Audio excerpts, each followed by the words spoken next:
Boa noite, pessoal. Sejam todos muito bem-vindos. Eu sou a Alexia Costa, diretora técnica e científica do Grupo IBIS. E hoje nós vamos abordar a questão do gerenciamento de riscos alinhado às especificidades, às especialidades em que esse paciente se encontra.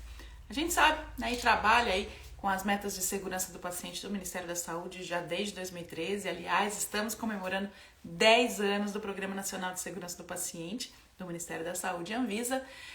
E provendo para vocês um curso gratuito que todos aí já devem estar fazendo ou terem terminado. Espero que todos tenham feito a inscrição, que é o Currículo de Segurança do Paciente da Organização Mundial de Saúde. Então, todos convidados aí, o link está aqui na nossa bio depois que acabar a live. Para quem ainda não fez, as inscrições vão até amanhã. Mas esse não é o tópico da live. O tópico da live é como gerenciar riscos, entendendo que cada perfil, cada populaçãozinha de paciente dentro da minha organização, dentro do meu hospital ou ambiente ambulatorial, eles podem ter riscos muito específicos. Então, quando a gente remete aquelas metas de segurança do paciente, a gente está falando de metas genéricas, Então, a gente está falando de queda, a gente está falando de riscos relacionados à comunicação, riscos relacionados à lesão por pressão, riscos relacionados a medicamentos, a cirurgia segura, a infecção, entendendo aí a lavagem das mãos como principal ponto.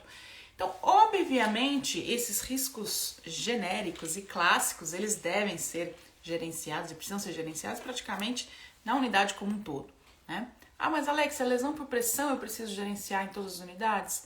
Lesão por pressão, gente, é mais importante em algumas unidades fora da unidade de internação do que vocês imaginam. A gente que tem aí uma certificação de lesão por pressão, existe um capítulo só focado em centro cirúrgico, emergência, a questão do paciente paraplégico, tetraplégico. Então, existem algumas circunstâncias muito determinantes que vão fazer com que essas populações que frequentam essas unidades tenham um maior risco de lesão por pressão, Então, o que a gente quer discutir hoje aqui, e eu quero que vocês aí participem, façam perguntas, é justamente isso, o quanto a gente pode perfilizar esses riscos, o quanto a gente pode incorporar riscos novos que a gente não estava pensando antes no nosso ambiente, na nossa unidade assistencial, Então vamos lá. Primeiramente vamos entender, eu já falei isso em uma outra live, mas entender a questão do perfil epidemiológico, O quanto isso é importante, por que isso é um requisito até do manual de acreditação da ONA, A ONA pede isso desde, acho que 2010, que eu acompanho as revisões e participo das revisões. Então, a identificação do perfil epidemiológico da sua unidade assistencial é algo mandatório. Por que, Alexa, que isso é tão importante? Bom, a gente precisa saber exatamente quem é aquele paciente, que tipo de comorbidades ele traz, a idade mais usual, que tipos de complicações esse meu paciente traz. Então, assim, identificar esse perfil é o primeiro passo para a gente saber que tipo de riscos a gente vai começar a gerenciar e, primeiramente, identificar frente a essa população, Então, a gente sempre fala, vamos implementar um programa de farmácia clínica ou um programa de nutrição clínica. Sempre que a gente for implementar esses programas multiprofissionais, onde a gente usualmente não tem a quantidade de profissionais necessária para atender 100% dos pacientes do hospital, então a gente precisa escolher muito bem, a gente usa justamente o perfil epidemiológico, Usa esses dados também para a gente saber exatamente onde atacar, que tipo de unidades serão privilegiadas, por exemplo, com o atendimento do farmacêutico clínico, Então, esse perfil ele serve para muitas estratégias organizacionais e serve para a gente ter a base aí do gerenciamento de riscos. Então, duas boas-vindas a todos vocês aí. A gente vai estar discutindo e espero que vocês comecem a fazer as perguntinhas para a gente ir discutindo juntos, tá bom? Então, vamos lá. Vamos falar, vamos pegar um risco específico, um risco clássico, que é o risco de infecção. Alex, eu preciso gerenciar o risco de infecção em todas as minhas unidades, por exemplo, no meu hospital? A resposta é sim. Esse é um risco clássico, é um risco que, independente desse paciente estar internado, ter uma alta invasividade de dispositivos, ou ser um paciente, às vezes, ambulatorial, esse risco ele está inerente ao fato de você estar vivo, Somos aí, obviamente, expostos, né, às bactérias, vírus, fungos, etc., até na nossa microbiota. A grande questão aqui é que o gerenciamento de riscos, ele tem uma fase, que não é só a identificação, mas ele tem uma fase de análise e avaliação de riscos, que é onde a gente vai olhar para o contexto da minha unidade assistencial e dos pacientes que eu atendo e vou graduar, vou classificar esse risco, né? Algumas ferramentas classificam o risco de acordo com gravidade ou severidade e probabilidade de ocorrência, e algumas ferramentas mais robustas como o FEMEA ainda incluem um terceiro item, que é a detecção, né? O quanto o seu processo está apto a detectar aquele risco antes que ele aconteça, né? Antes que ele leve a um evento adverso. Então, classificando esse risco, a gente vai ter, por exemplo, um olhar de cima, um olhar sistêmico, a ponto de entender quais são as unidades onde o risco de infecção é mais importante, é mais grave, é mais prevalente, né? Então, ele vai ter uma classificação maior do que, por exemplo, numa unidade ambulatorial. Alexia, mas todas as unidades ambulatoriais são iguais para o risco de infecção? Claro que não, né? Se a gente está falando de uma unidade ambulatorial mais simples, onde a gente tem ali apenas consultório de atendimento, poucos procedimentos invasivos, às vezes pequenas cirurgias, você pode ATT, etc., né, que já eleva um pouquinho o risco. Mas você está comparando, por exemplo, com uma unidade ambulatorial onde você tem um paciente oncológico realizando quimioterapia, com baixas plaquetas, às vezes, né, zero plaquetas, zero leucócitos, num contexto onde ele está ali numa fase de imunossupressão. Obviamente que este paciente ambulatorial oncológico, ele vai ter um risco de infecção muito maior. Então é por isso, gente, que a gente tem que seguir todas aquelas fases que a gente já falou aqui do gerenciamento de riscos, né? Que é identificar o risco, né?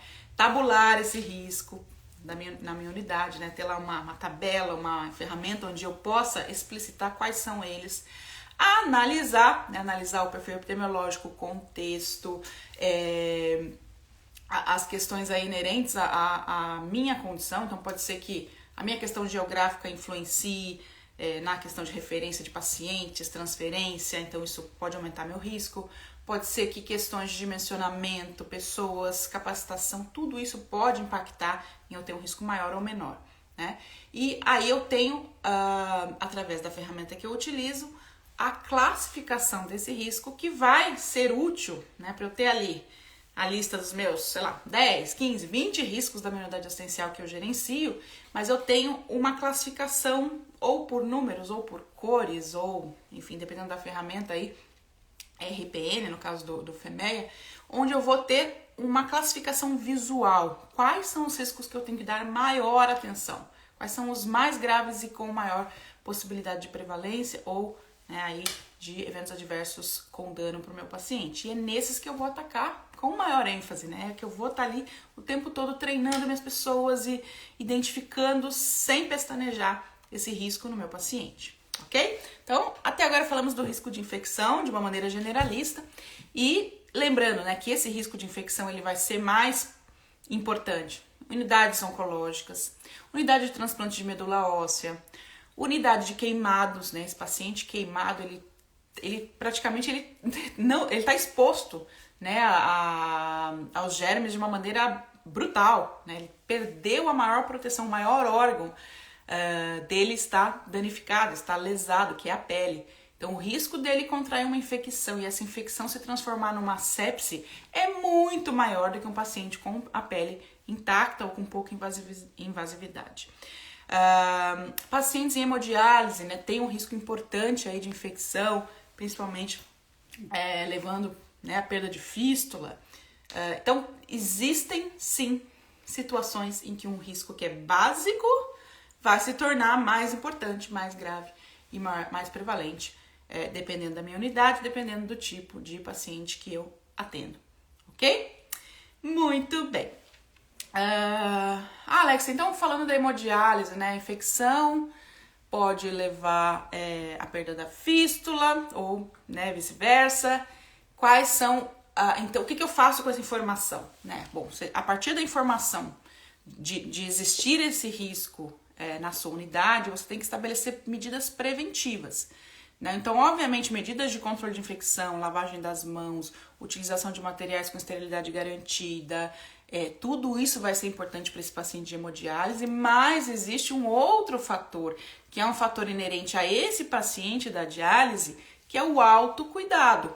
Né? Esse paciente, ele vem, faz hemodiálise, vai embora, ou amanhã, ou daqui 2 dias, ou enfim, ele volta de novo, ele faz hemodiálise, ele vai embora, e lá na casa dele, lá no domicílio, seja ele ou seja junto a um cuidador familiar, ele tem que ter algumas orientações de autocuidado. Ele tem que cuidar dessa fístula, ele tem que garantir que aquelas medidas de prevenção que ele tem lá na unidade assistencial, ele também mantenha em casa, né? Para que ele não infecte esse ponto de invasividade no seu domicílio, ok? Então, no caso, infecção também é importante ser gerenciado de uma maneira diferenciada nessas unidades. Então tá. Então falamos da infecção nessas unidades.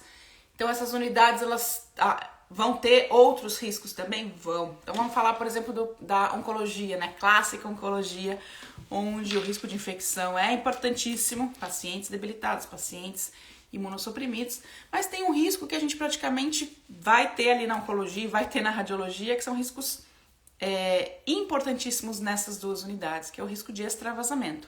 No caso da oncologia, extravasamento de quimioterápicos, né, os antineoplásicos, e no caso da radiologia, o extravasamento de contraste radiológico.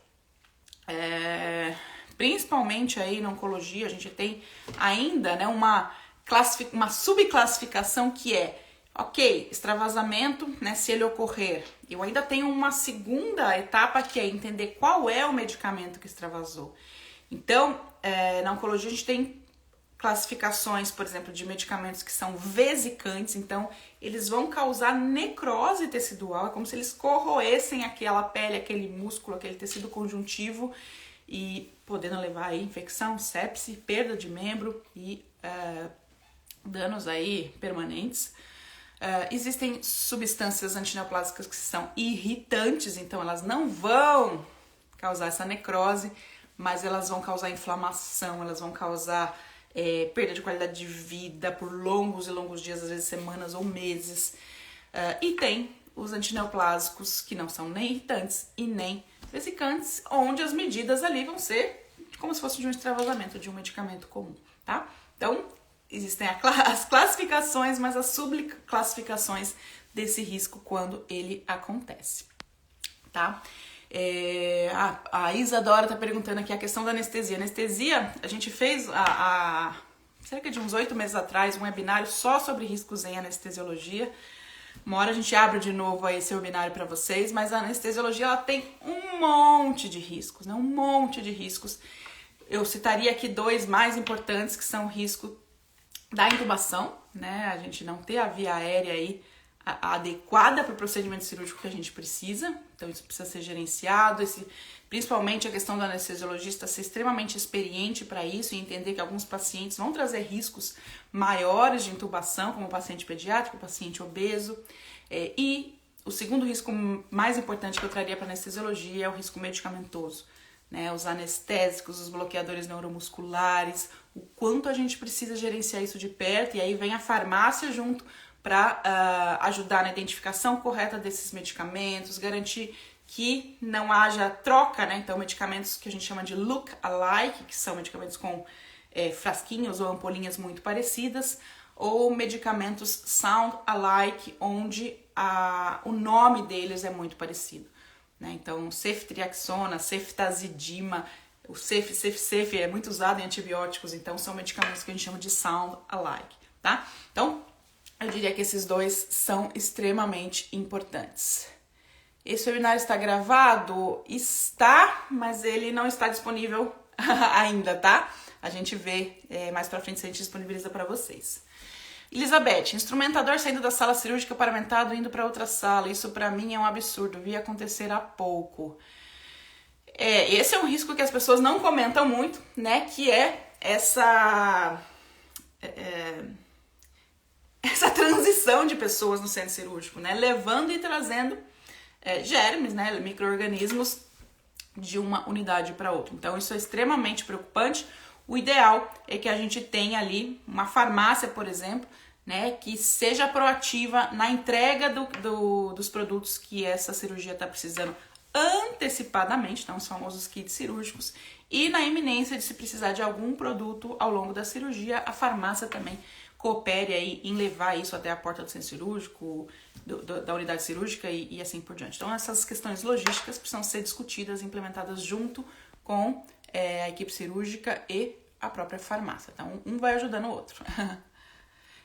Que mais que eu tenho aqui de perguntas? Nossa, tem tanta gente aqui que eu não sei. Bom, vou tentar acompanhar, tá, gente? Eu vou transcorrendo aqui. Vamos falar de um erro clássico, o erro de identificação. Onde é que vocês acham que o erro de identificação do paciente é mais importante? Não que ele não seja importante em todas as unidades assistenciais, mas eu queria que alguém respondesse aqui um exemplo onde esse erro de identificação pode ser mais grave, mais importante, a gente precisa gerenciar com medidas adicionais. Vamos lá, quem dá mais? Vamos lá, pessoal, me ajudem aqui na resposta. Qual é ou quais são as unidades assistenciais onde eu preciso gerenciar com mais personalização esse risco de identificação do paciente? Vamos ver se alguém responde.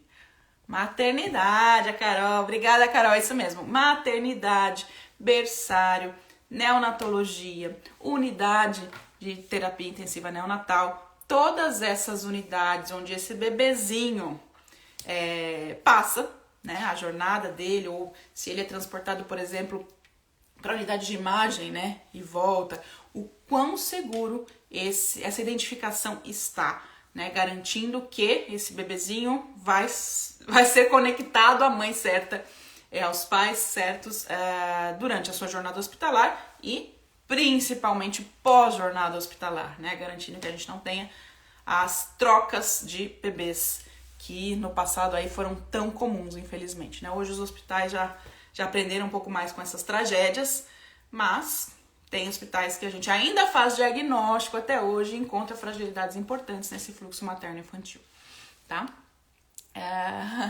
A Thaís, a convite da Elizabeth, estou aqui hoje, fã da Alex. Obrigada, meninas, obrigada aí. Quem tá trazendo colegas, quem tá vindo aqui pela primeira vez, sejam muito bem-vindos.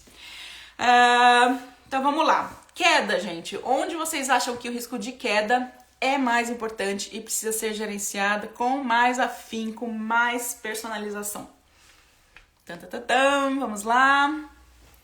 Não vale pediatria, tá? Pediatria todo mundo sabe, lá, neonatal, pediatria, são crianças, né? Eles estão ali em movimento, isso já é clássico, mas fora a pediatria, onde é que o risco de queda pode ser importante? Eu tenho aqui duas unidades onde isso precisa ser visto com muito afinco e eu queria que vocês talvez citassem e acertassem. Onde que o risco de queda é importante, gente? Não sei se vocês viram um Reels meu, né, aquele videozinho que a gente posta aqui dessa semana, onde eu falei das estatísticas, né, do cirúrgico. Sim, mas nem tanto ainda, Camila, porque principalmente ali no bloco cirúrgico, esse paciente ele tá o tempo todo ao redor de muita gente, então é mais raro ele cair. Acontece, tá? Mas ainda tem outras duas unidades que eu queria citar aqui para vocês. RPA, a Carol acertou aí em cheio. RPA é onde o paciente, em geral, não só a RPA cirúrgica, mas a recuperação pós-procedimento em endoscopia, são duas unidades onde esse paciente ele está ali recuperando-se de uma sedação e nem sempre a enfermagem está ali de olho em cima dele a ponto de gerenciar esse risco de queda. Então, às vezes, esquece de levantar a grade do leito, da maca, e esse paciente cai sim. E tem outras unidades, a unidade de saúde mental, olha lá, a Gislaine acertou aqui. Saúde mental, psiquiatria, é onde o paciente mais cai, gente. Acreditem nisso, isso eu vi aí ao longo da minha trajetória atuando em hospitais, atuando com consultoria em hospitais psiquiátricos, inclusive. Um dos maiores números de eventos adversos em hospitais psiquiátricos ou que tem psiquiatria era a queda. E um dos hospitais que eu trabalhei, perto de São Paulo, uma das estratégias que eles conseguiram fazer para que esse paciente não caísse mais era diminuir bastante a altura da cama. Acreditem nisso. Então eles cortaram os pés da cama, tornando ali alguns centímetros essa cama menor. Claro que a ponto da higiene conseguir fazer a limpeza, etc. Mas o leito se tornou mais baixo do que o leito padrão das outras unidades e com isso eles conseguiram diminuir esses eventos. Muito, muito interessante. E, obviamente, a gente não pode esquecer, né? A gente falou do paciente pediátrico, o paciente geriátrico, que ele está distribuído em muitas unidades, né? Não só na unidade de internação, mas ele está na UTI, ele está em outras unidades. Ele é um paciente que a gente tem que estar o tempo todo olhando com mais afinco, não só pela debilidade, por aquela coisa de não querer incomodar, então às vezes ele quer ir no banheiro sozinho, ele não avisa a enfermagem, não avisa o familiar que está dormindo, e pela questão, né, dessa debilidade, mais a questão da polimedicação. Às vezes ele está tomando ali 8, 10, 12, 15 medicamentos na sua jornada de internação, e são medicamentos que vão impactar no seu equilíbrio, impactar, enfim, na sua mobilidade, tá? Quem mais aqui? Não sei se tem mais perguntinhas. Falamos do queimado, né? O paciente queimado, a sepse, né? Com um risco aí iminente desse paciente, mas tem um outro risco que ele traz, que a gente às vezes não gerencia nesse paciente, que é a trombose, né? Tromboembolismo venoso. Esse paciente, ele tem ali um trauma tão grandioso, né? Pela queimadura, que esse grande trauma ele pode causar ali distúrbios da coagulação, né? Fazendo com que esses coágulos transitem, né? A circulação, podendo, por exemplo, chegar ao pulmão, chegar a causar problemas aí de tromboembolismo venoso. Então esse é um paciente onde a gente vai ter que ter um cuidado muito importante de identificar o risco de trombose de TEV e gerenciá-lo. A Ana Paula falando principalmente por querer ir ao banheiro à noite, os idosos, é isso mesmo, eles não querem incomodar, mas eles precisam ser orientados quanto a impacto disso. E aí falamos do tromboembolismo venoso lá nos queimados. Onde é que vocês acham que esse paciente com tromboembolismo venoso, aliás, o paciente tem risco de tromboembolismo venoso? Onde é que está esse paciente? Onde é que a gente precisa gerenciar esse risco com mais afinco, com mais seriedade? Tromboembolismo venoso. Alguém dá mais? Tem algumas unidades onde esse paciente tem que ser olhado com muito carinho. Então, tromboembolismo venoso, queimados, como eu falei, oncologia e centro cirúrgico, tá? Esse paciente, principalmente o paciente que vai passar por cirurgias aí médio, grande porte, ou paciente com algumas condições, né, clínicas, são pacientes que a gente tem que gerenciar com muito afinco. Cardiologia também, CTI também. Erro de medicação. Onde é que a gente tem que gerenciar o erro de medicação com mais seriedade, com mais estratégias adicionais? Erro de medicação. Na UTI, Vanessa acertou, né? UTI, obviamente, é a unidade onde esse paciente está tomando medicamentos com maior risco, né? Riscos relacionados ao uso da medicação, mas também um volume, né? Uma quantidade de medicamentos muito maior do que numa unidade assistencial normal. Mas a Denise acertou em cheio, a pediatria. Pediatria ou neonatologia são as unidades onde um erro de dose pode ser a diferença entre a vida e a morte daquele paciente. Né? Um zero a mais, uma vírgula que não foi entendida pelo farmacêutico ou técnico de farmácia que está dispensando, pode mudar todo um contexto, pode fazer com que esse paciente ou tenha um evento adverso e tenha uma permanência ali muito mais prolongada para tratar esse evento adverso ou vá a óbito, tá? Então, enfermagem, profissionais que trabalham em pediatria, uma seriedade aí bastante grande na questão do uso de medicamentos nessas unidades, tá bom? Pronto-socorro, emergência, também, né? A mesma criticidade aí de uma UTI. Vamos lá. Então, pra gente fechar essa questão dos riscos clínicos específicos de algumas áreas, eu queria trazer aqui uma unidade assistencial que, em geral, é muito subjugada. esquecida, eu diria, pelas gerências de risco, pelos núcleos de segurança do paciente.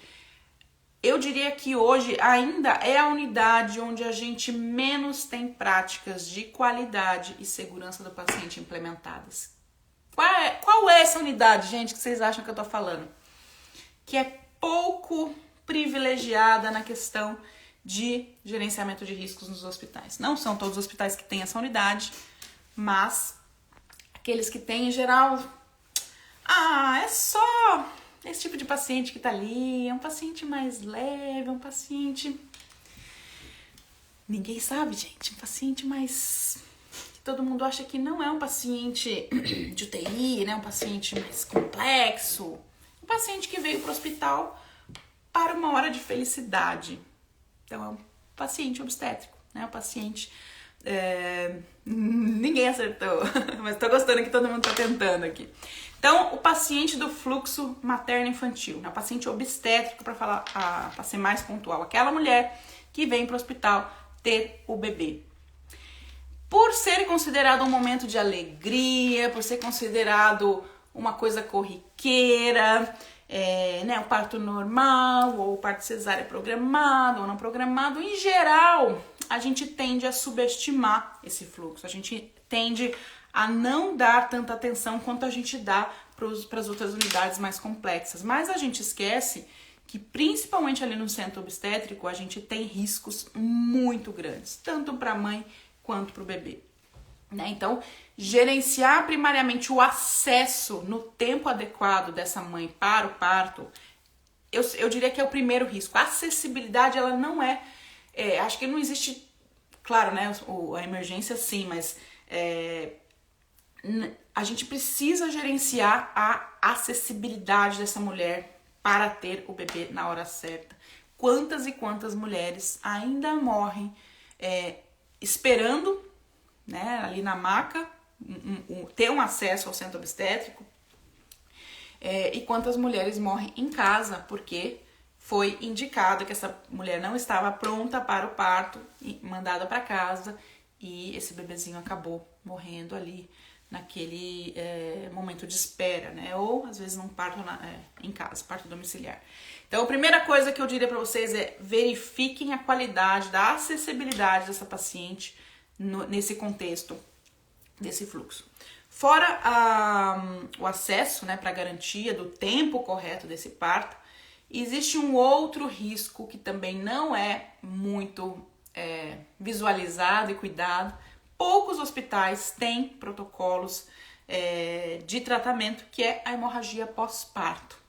Então, assim, eu diria para vocês que todo hospital que tem obstetrícia teria que fazer duas coisas. A primeira delas, implantar a lista de verificação da Organização Mundial de Saúde para o parto seguro. É uma lista que não pegou tão bem quanto o checklist de segurança cirúrgica geral.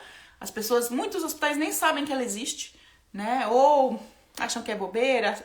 É a mesma lógica que a gente teve lá há 10 anos atrás com o checklist de segurança cirúrgica. As pessoas ainda estão tentando entender o que é aquilo, tentando implementar. Então, assim, primário, utilizar checklist de parto seguro da Organização Mundial de Saúde. E a segunda dica que eu daria para vocês é implementar um protocolo de hemorragia pós-parto, tá? Existe um conceito hoje em dia que é muito falado pela própria Organização de Saúde, que é a hora de ouro do parto, né? Toda paciente que teve um diagnóstico de uma possível hemorragia pós-parto, então assim, ela teve ali um primeiro sangramento, um sangramento maciço, independente do nível desse sangramento, a partir daquele diagnóstico começa-se a contar a hora de ouro. Já ouviram falar disso, gente? Quem já ouviu falar da hora de ouro da obstetrícia?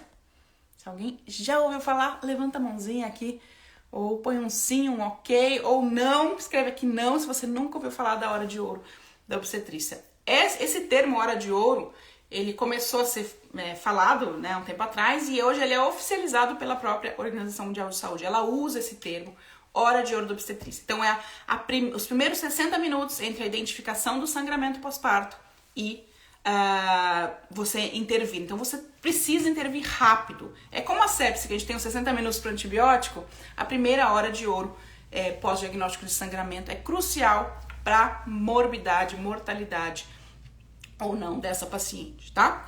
E existem alguns critérios de risco para essa paciente ter o sangramento, né, ter a hemorragia pós-parto, que muitas vezes não são identificados ao longo do pré-natal e nem no pré-parto e que precisariam ser identificados. Então, a própria OMS hoje reforça, né, que os hospitais usem a ferramenta que se chama 4Ts. Já ouviram falar dos 4Ts? T de tatu? 4Ts. Alguém já ouviu falar ou nunca ouviu falar dos 4Ts da obstetrícia? Então vamos lá. É uma ferramenta que utiliza 4 critérios para você abordar esta mulher antes do parto, tá? Para você avaliar a questão, na verdade, ao longo do processo do parto, não é só antes, né? Antes, durante e depois. Então, primeiro T, né? Claro que a tradução ali é do inglês, mas acabou dando certo no português. Então, o primeiro T é tônus. Então, a qualidade dessa atonia uterina, né? Qual é o tônus desse útero? E ali a equipe que está no parto precisa identificar, né? O quanto esse tônus está levando a chance aí de que uma hemorragia esteja acontecendo. A questão do trauma, segundo T, trauma, anotem aí. Tônus é o primeiro, trauma é o segundo. Então, por exemplo, lacerações que aconteceram ao longo do processo do parto, né, com misturina cesárea, ou com o próprio trauma do parto normal, hematomas, que mais? Inversão, rotura uterina, tudo isso é entendido como o segundo T, que é o trauma, tá? Terceiro T, anotem aí. Terceiro T dos 4 T's da obstetrícia. Tecido, então retenção de tecido, principalmente tecido placentário, que ao invés de ser totalmente expelido, ficou dentro do útero, tá? Então, tecido é o terceiro T que tem que ser identificado, que é fator de risco para hemorragia pós-parto. E o 4T, a questão da trombina, né? A coagulação. Então, identificar claramente, principalmente no pré-parto, se essa paciente tem distúrbios de coagulação conhecidos, se ela está fazendo uso de anticoagulantes, extremamente importante de ser verificado também, e se ela teve ali ao longo da sua dos 9 meses ou menos meses aí de gestação, pré-eclâmpsia e hipertensão gestacional. Então são condições clínicas que levam ao risco maior aí de distúrbios de coagulação, né, mesmo que seja ao longo do parto, e obviamente risco maior de sangramento, tá? Então é importante que, sabendo de tudo isso, né, sabendo do risco, das 4 possibilidades de risco para sangramento pós-parto, os profissionais identifiquem claramente, façam anamnese nessa paciente, né, que está em trabalho de parto, ou que isso já começa a ser identificado no pré-natal sempre que possível. Identificar anemia, né? Anemia também é um risco aí, né, dessa paciente necessitar de hemotransfusão ao longo do parto. E identificar todas essas condições clínicas que eu falei, como distúrbios de coagulação prévio, como as questões de uso de anticoagulantes, etc., que também podem facilitar, né, levar essa paciente a uma condição de hemorragia pós-parto. Então, espero que vocês tenham gostado dessa live. Eu trouxe bastante coisa aqui diferenciada para vocês. Gerenciamento de riscos, acho que seria um dos temas que eu mais adoro falar aqui. Eu sempre estou trazendo tópicos de gerenciamento de riscos, porque nunca acaba, gente. Sempre tem coisa nova pra gente aprender, sempre tem especificidades que a gente precisa se aprofundar um pouco mais, tá?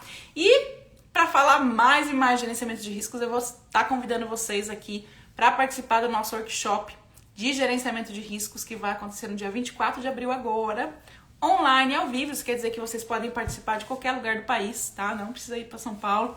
Vocês podem ver da casa de vocês. Vão ter 2 super enfermeiras palestrando, que é a Tamara Petrella e a Tatiane Castilho, falando de diversos riscos e de forma prática. Então, com exercícios, com dinâmicas, com momentos de fixação de aprendizado, né? Pra gente ter aí vocês afiados em gerenciamento de risco. Então, a gente vai falar tanto de classificação da Organização Mundial de Saúde, né, dos eventos adversos, incidentes, a gente vai falar de risco anestésico, vai falar de risco cirúrgico, lesão por pressão, queda, alergia a látex, que eu nem falei aqui, que também tem pacientes específicos que são alvo, né, desse gerenciamento de riscos, uso de medicamentos, broncoaspiração. Nesse relatório da Anvisa, gente, que eu citei no meu Reels essa semana, broncoaspiração foi a causa maior de óbitos ao longo desses 4 anos de análise da Anvisa das notificações das organizações de saúde brasileiras. Então, é muito sério, a gente precisa dar atenção para a broncoaspiração. Ana Paula, levantando a mãozinha, acho que vai estar lá no nosso curso. TEV, a gente também vai falar de TEV, compreender melhor que ferramentas a gente pode implantar para identificar esse risco e implementar as tratativas. E fora esses riscos específicos, a gente ainda vai citar a questão de fatores humanos, a questão de protocolo de disclosure, né? Então, como comunicar para o paciente ou para a família que sim, fizemos aí alguma ação que causou um evento adverso. E a gente vai aprender na prática FEMEA e HFEMEA, que todo mundo tem dúvidas, e a gente vai estar trazendo isso pra vocês. Aí, Dora falando no dia do meu nível, presente pra vocês, Dora. Se der um presente, eu peço presente pro namorado, pro marido. Mas é isso, gente. Tô brincando aqui, mas vocês ficam super convidados. Acho que é um up, né? Um nível acima do currículo de segurança do paciente da OMS que vocês estão cursando aí nesses últimos dias. Então a gente vai agora, né, subir um step a mais e começar a discutir riscos muito específicos ao longo desse workshop e colocar mão na massa, fazer exercícios, fazer dinâmicas para que esse aprendizado se fixe ainda mais, tá? Então ficam convidados aí para vocês fazerem inscrição aqui no... Tô colocando aqui, ó. Depois que acabar a live, vocês vão no enderecinho aqui do IBS no Instagram. Tem um link chamado Linktree. Só clicar ali, vocês vão ver direto o link para inscrição do curso, tá bom? Então, esperamos vocês aí dia 24 de abril, para falar de gerenciamento de riscos de forma muito, muito específica. Todo mundo dando os parabéns aqui, curso excelente, ótimo. Legal, gente. Obrigada e que bom que vocês estão fazendo. E não esqueçam que esse curso que a gente liberou para vocês essa semana, em homenagem ao Programa Nacional de Segurança do Paciente, que faz 10 anos, só fica com inscrições abertas até amanhã, tá? Sexta-feira Santa. Então, corre, divulga para todo mundo que vocês conhecem, para os profissionais que vocês conhecem, para que eles possam fazer esse curso de maneira gratuita, que a gente não vai fazer isso de novo, tá? Isso foi uma celebração aí dos 10 anos desse programa tão importante para a segurança do paciente no país. Acabando dia 7, a gente fecha esse curso e esse curso vai ser vendido normalmente, tá bom? Gente, obrigada aí pela presença. Espero vocês dia 24 e uma boa Páscoa para todo mundo. Um grande abraço. Tchau, tchau.